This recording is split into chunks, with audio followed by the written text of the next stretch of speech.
The morning briefing at Kandahar Airfield started like any other Tuesday in Afghanistan, until Lieutenant Colonel Marcus Webb checked his roster twice and cursed under his breath. Captain Indira Ghost Thorne was scheduled for close air support over Helmand Province, but her bunk had been empty since 400. Webb had seen this before: pilots who cracked under pressure, who disappeared into the night rather than face another mission into the meat grinder. The Taliban had been particularly aggressive this week, downing 2 aircraft and turning the skis into a deadly chess match. "Ghost's a no-show, sir," reported Sergeant Martinez, Webb's aide, barely concealing his disappointment. The whole squadron knew Thorne's reputation. 3 years of flawless service records, but recent missions had been different. Quieter, more withdrawn, the kind of behavior that preceded a breakdown or worse, a mistake that got people killed. Webb studied the mission parameters on his tablet.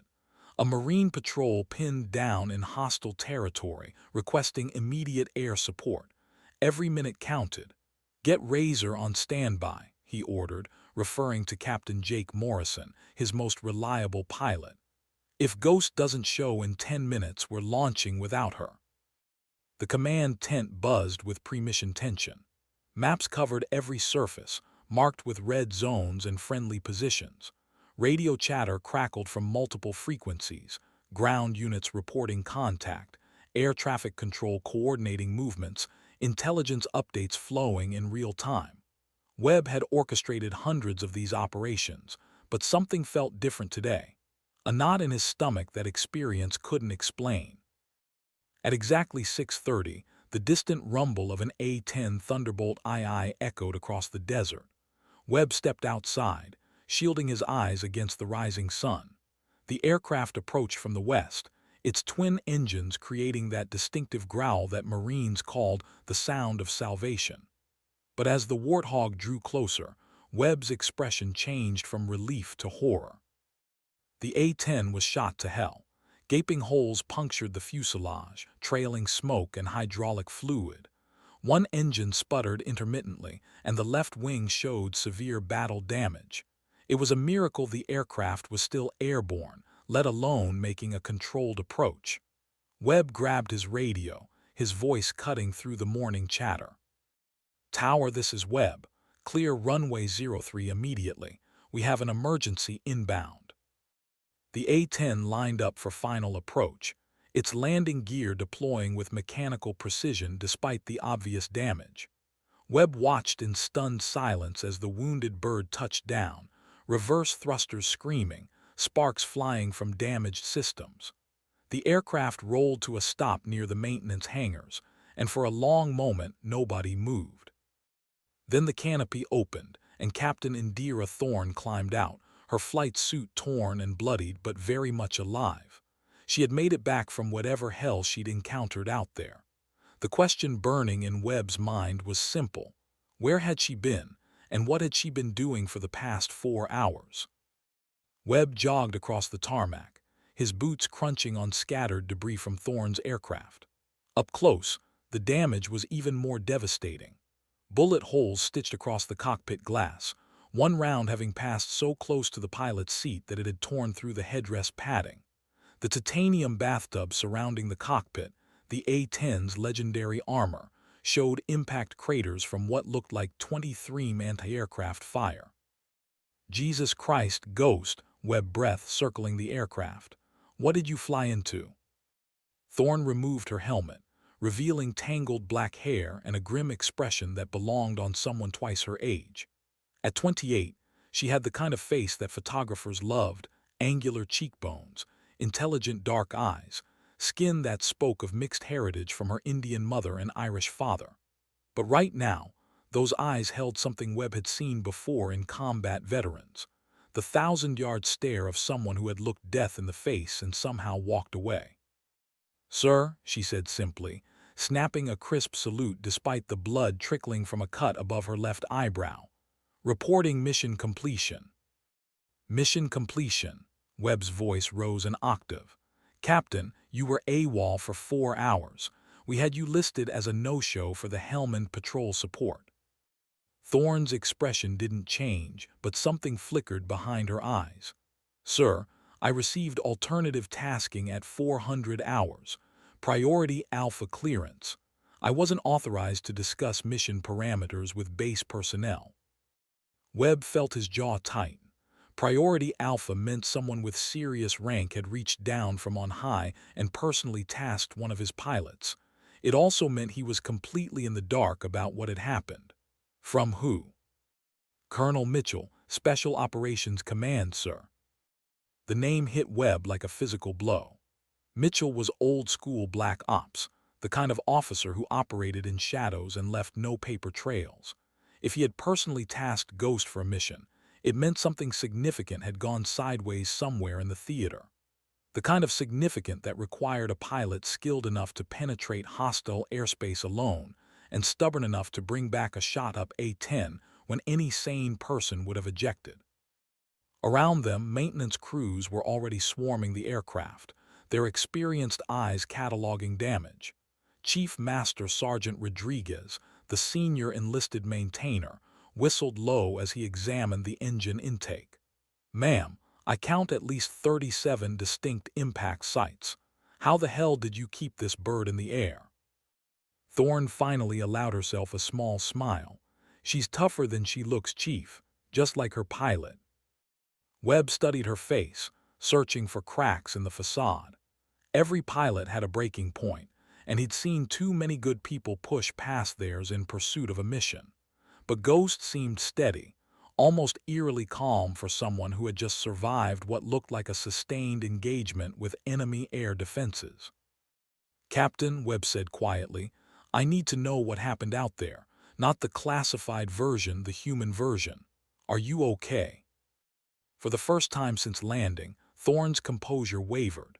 Her hands, steady enough to thread an aircraft through enemy fire, trembled slightly as she pulled off her flight gloves.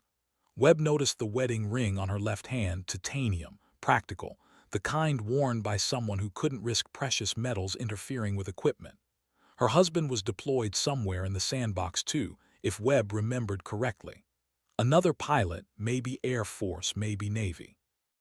The kind of military couple who measured time between deployments instead of anniversaries. "I'm fine, sir," she said, but her voice carried the weight of someone trying to convince herself as much as him. "Just need to debrief with Colonel Mitchell's people and get some rack time." Webb wasn't buying it. 22 years in the Air Force had taught him to read between the lines, and Ghost's lines were written in exhaustion and barely controlled adrenaline. "When's the last time you slept? Really slept, not just closed your eyes in the ready room?" The question seemed to catch her off guard. She looked away, focusing on something in the distance, probably nothing, just buying time to construct an answer that wouldn't reveal too much. The morning sun was climbing higher now, casting sharp shadows across the flight line. In the harsh light, the damage to her aircraft looked even more severe. Maintenance crews were already talking about whether the bird was worth repairing or destined for the boneyard. 48 hours, she admitted finally, maybe 50. "Jesus, Ghost," Webb shook his head. "You've been flying combat missions on 2 days without sleep." "Sir, respectfully, I've flown on less." There was pride in her voice now, the kind of stubborn professional pride that kept military aviators pushing boundaries long after common sense said stop. The mission came first. Webb studied her face again, looking for tells. The slight tremor in her hands had stopped, but her breathing was still elevated, and there were stress lines around her eyes that hadn't been there a week ago. Combat fatigue was insidious, creeping up on pilots until they made mistakes that got themselves or others killed. He'd seen it too many times, lost too many good people to the combination of sleep deprivation and hostile fire. "What kind of mission requires a single A-10 to penetrate that deep into Indian country?" he asked, gesturing at the bullet holes. "And don't give me the classified speech again. I'm not asking for grid coordinates or tactical details. I'm asking if one of my pilots just volunteered for a suicide run." Thorne met his eyes directly for the first time since landing, and Webb saw something there that made his chest tighten. Not fear. Ghost had never shown fear, not even during her first combat deployment when she was still figuring out how to stay alive in a hostile sky. No, what he saw was something worse. The look of someone who had accepted that survival was optional, as long as the mission succeeded. "It wasn't a suicide run, sir," she said quietly, "but it wasn't a milk run either." Before Webb could respond, the base public address system crackled to life. "Captain Thorne, report to Building 47 immediately. Captain Thorne to Building 47. The voice was crisp, professional, and carried the authority of someone accustomed to being obeyed without question. Building 47 housed the Special Operations Liaison Office, a nondescript concrete structure where missions were planned that officially never happened. Webb watched Ghost's reaction. Most pilots would have shown some emotion, frustration at being summoned, curiosity about what came next, relief at being dismissed from an uncomfortable conversation. Ghost showed nothing. She simply nodded, gathered her gear, and started walking toward the building as if she'd been expecting the summons all along. "Captain," Webb called after her. She turned back, silhouetted against the rising sun, her damaged A-10 smoking behind her like a monument to controlled violence. "Whatever Mitchell has you doing, remember that you're still one of my pilots. If you need anything, anything at all, you come find me." She almost smiled then, a ghost of the expression that had earned her the call sign. "Thank you, sir. I appreciate that."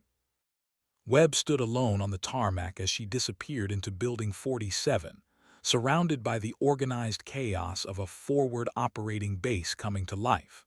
Helicopters lifted off for morning patrols, transport planes prepared for supply runs, and somewhere in the distance, the steady thump of artillery reminded everyone that they were still in a war zone.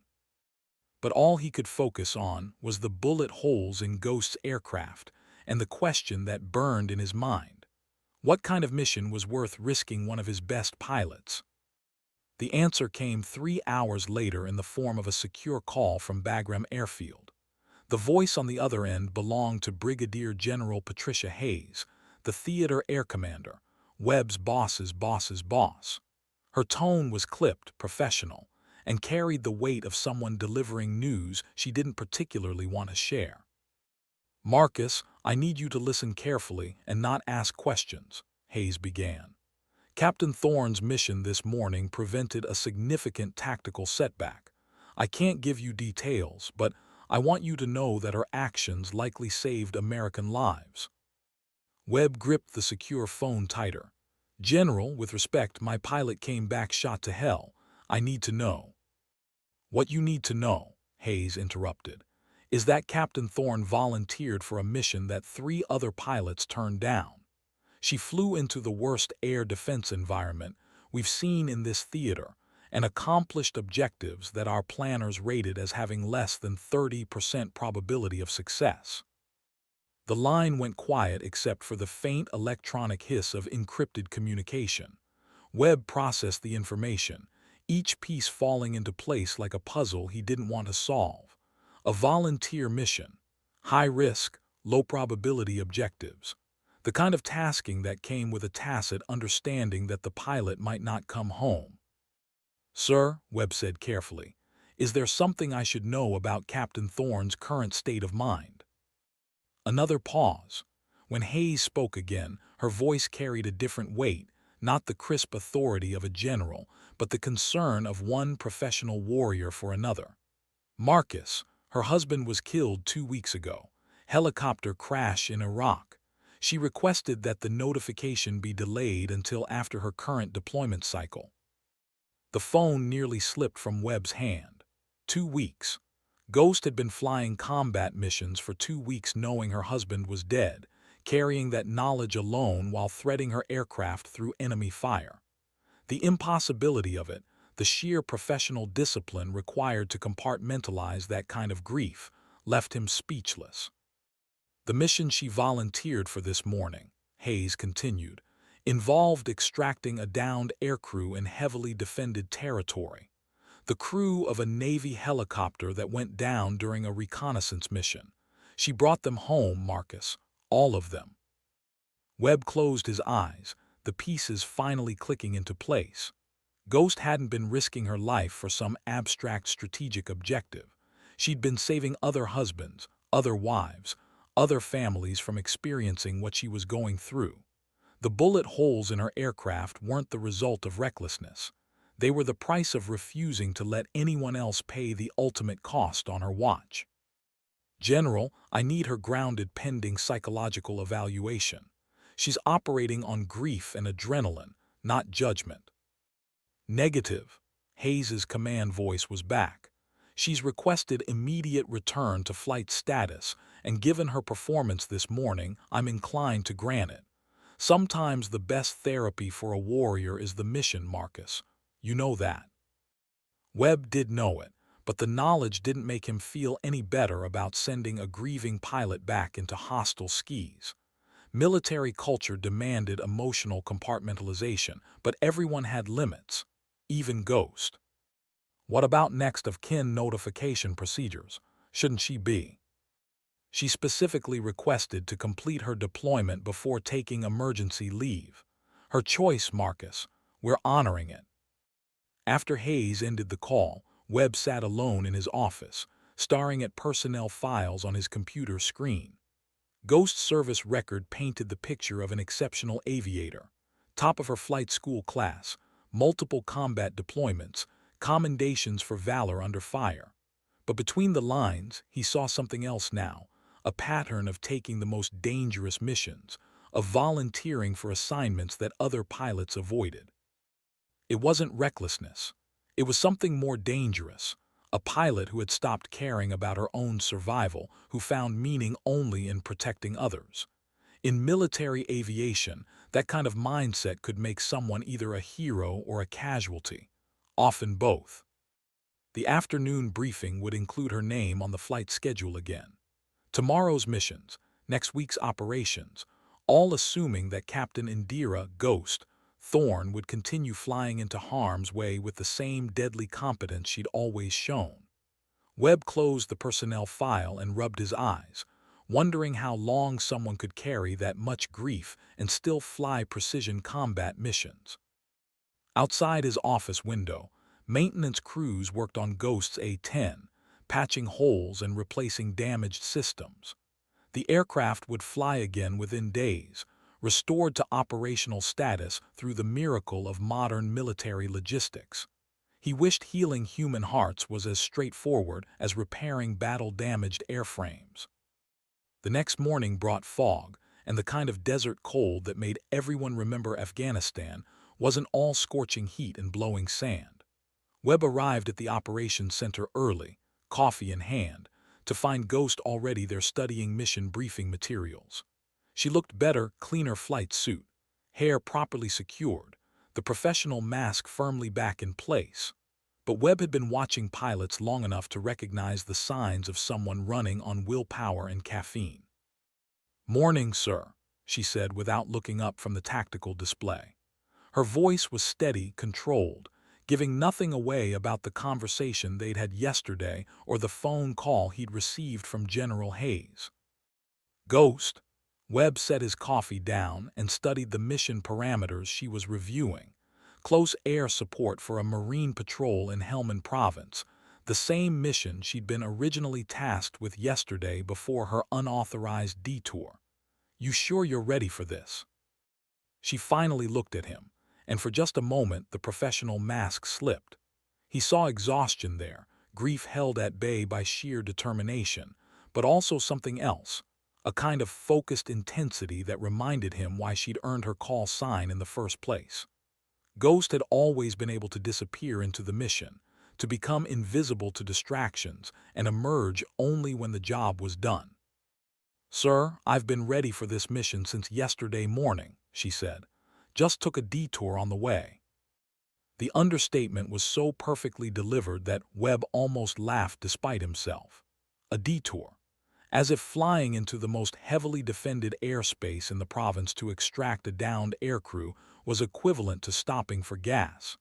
It was classic military dark humor, the kind of deflection that kept people sane in insane circumstances. The briefing room filled with the usual pre-mission energy, pilots checking weather reports, intelligence officers updating threat assessments, maintainers confirming aircraft status. Ghost took her place among them as if nothing had changed, but Webb noticed the subtle differences. Other pilots gave her slightly more space than usual, their conversations quieting when she approached. Word had gotten around about yesterday's mission, even if the details remained classified.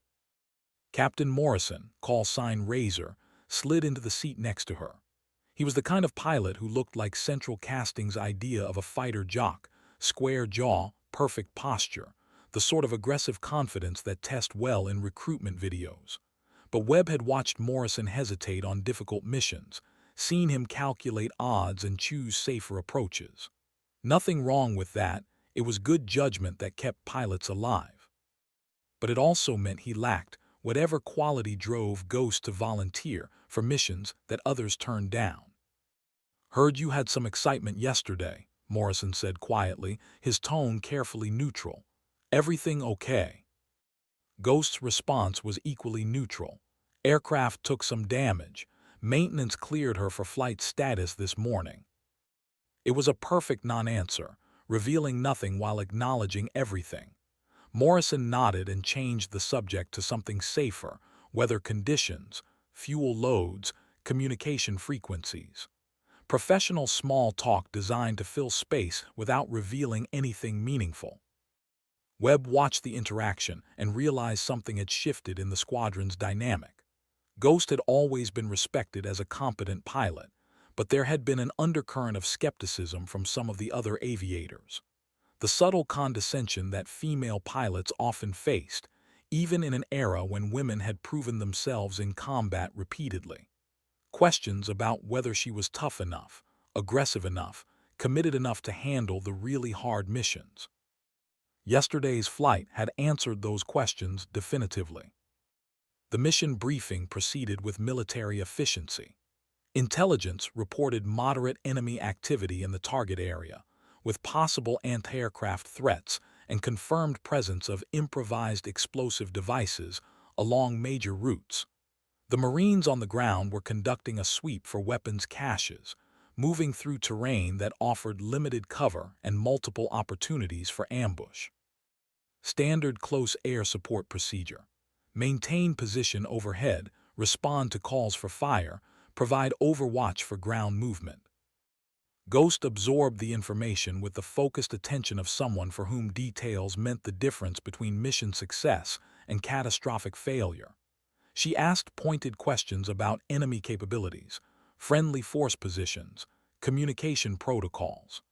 The kind of thorough preparation that separated professional aviators from pilots who got lucky until their luck ran out. "Time on station, 4 hours, the briefing officer concluded.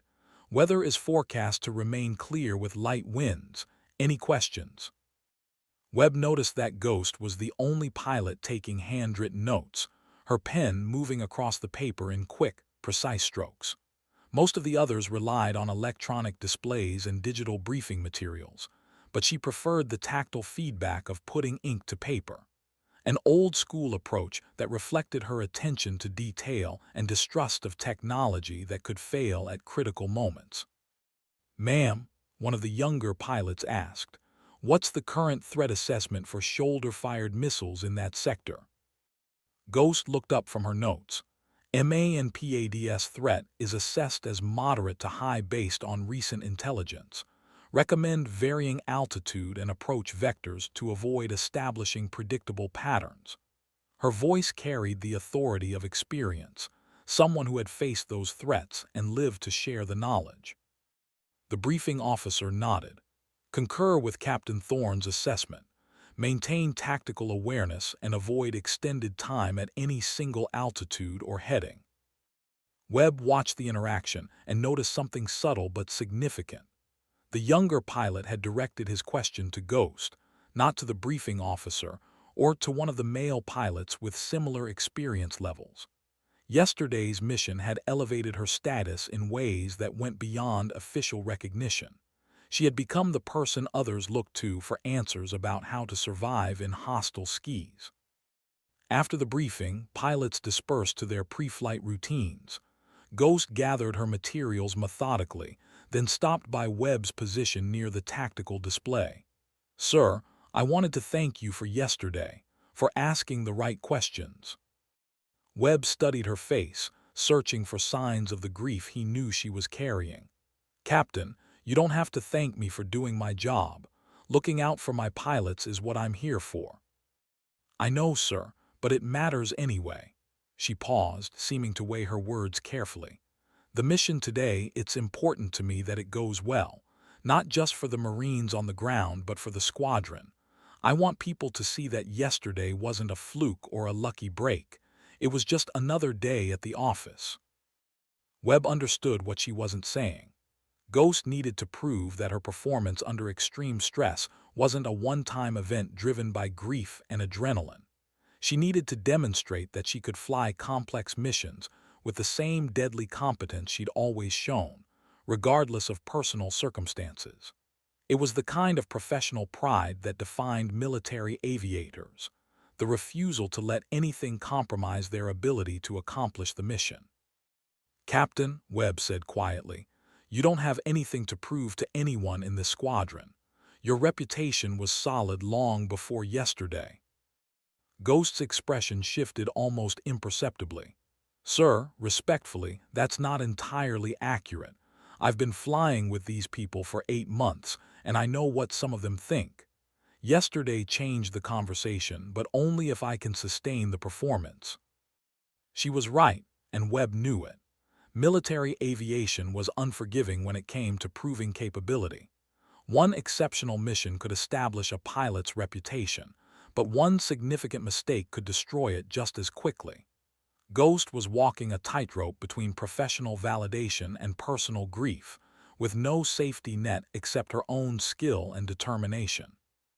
"Just remember," Webb said, "the mission comes first, but bringing yourself home alive comes a close second. The Marines on the ground need air support, but they also need pilots who are thinking clearly and making good decisions." Ghost nodded, slinging her gear bag over her shoulder. "Copy that, sir. See you at debrief."